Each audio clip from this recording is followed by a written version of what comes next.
Assessore Bertacco, grazie mille di essere ai nostri microfoni per commentare una notizia proprio di questi minuti. Il mondo della scuola, dell'istruzione si ferma. Altri 7 giorni, ovviamente sappiamo sono delle ANSA, stiamo aspettando il decreto da parte del Ministero.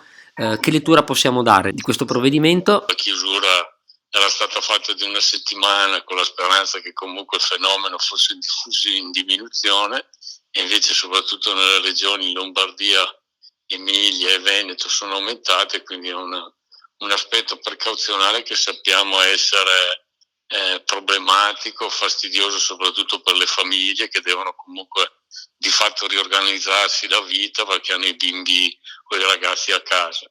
Però insomma riteniamo che sia importante molto la loro salute e quindi di salvaguardarla il più possibile da poi eventuali problematiche successive. Famiglie, lei sicuramente è venuto a conoscenza di queste storie, appunto, tante famiglie che devono modificare le abitudini, i propri comportamenti. Da una parte c'è anche il lavoro, ovviamente, al mattino per questi genitori. Sì, è quello il problema più grosso di tutto, diciamo, l'ordinanza dell'altra volta, poi si è associato chiaramente a quello che comunque l'economia sta subendo da questa problematica del coronavirus. Di fatto abbiamo visto anche i dati pubblicati ieri.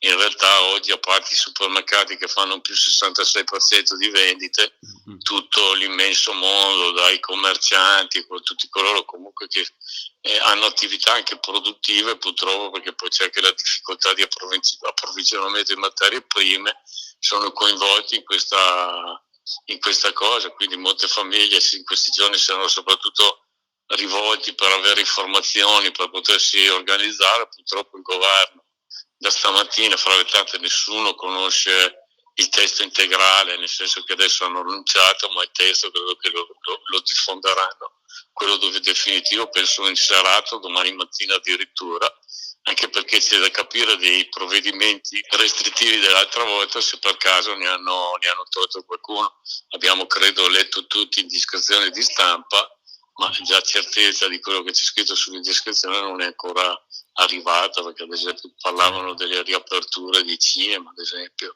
però con un numero limitato di persone all'interno delle sale. Quindi bisogna che arrivi il testo finale. È chiaro che noi ci siamo approcciati in maniera molto laica al problema, aspettando quello che era la decisione del governo.